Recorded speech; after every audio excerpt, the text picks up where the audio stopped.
you sold your agency to William Morris. How did that come about? Well, everybody that I represented became very successful. Tad got, and Fred was the king, and Martin was the king, and everybody was trying to steal them from me. William Morris, MCA, Ted Ashley was Ashley Famous, which later became ICM. And when they couldn't steal them from me, then they came after me. And that was a marvelous experience because I just was having a lovely time.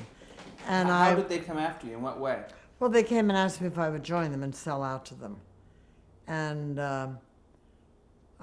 so I had long talks with William Morris. There was a wonderful man by the head of the theater department called Martin Juro. And he got me together with Nat Lefkowitz. William Morris was headed up by Abe Lasvogel, who owned it. And the second man was the man who ran the New York office. Mr. Lasvogel was in L.A. And Nat Lefkowitz, who was a wonderful, wonderful man. And he has died. And Nat and Marty would come see me in my apartment on 61st Street.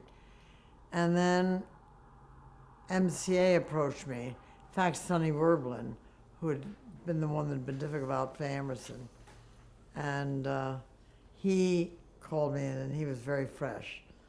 I said, well, you paid no attention to me years ago, Sonny. Now I'm very important, and I'm very expensive. I had a wonderful time. I said, I come very expensive now. And then, so they wanted me to come with them. And I had wonderful talks with Ted, but once I met Abe Lasvogel, I flew to Hollywood. And one of my most beloved friends who I had a romance with was one of the heads, big tycoons of Wall Street. And he had advised me not to go out to see Abe Lasvogel. He said, you let them just deal with you, don't you? I said, no, I have a hunch about this. And I flew to LA, and I had a wonderful meeting with Mr. Lasvogel. We had immediate understanding. He was called Mr. Show Business. He felt about his performers. He had Sophie Tucker and Jimmy Durante and Eddie Cantor, and he had all the Tallulah Bankett, and he had all the greatest performers. And he felt about his performers the way I felt about writers and directors and producers. We just immediately understood each other, so I agreed to go with them. And then I had a hard time because I knew I wouldn't get along with MCA. They were killers there. They were very ruthless people. And Abe Lasvogel really was a man of great heart and great integrity.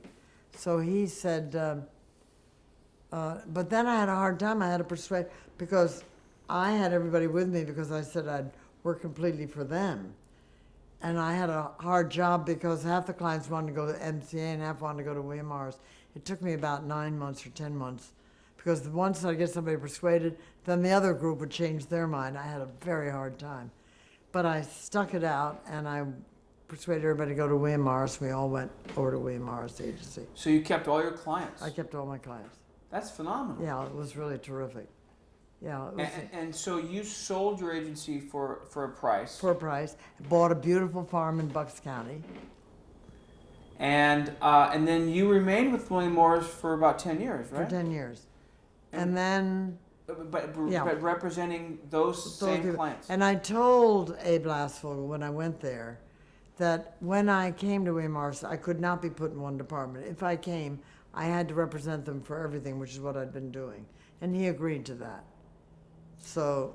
How was Oh, and one of the most important people I left out, my God, was Jerry Herman. I discovered Jerry Herman, who wrote Hello, Dolly and Cajo Foal.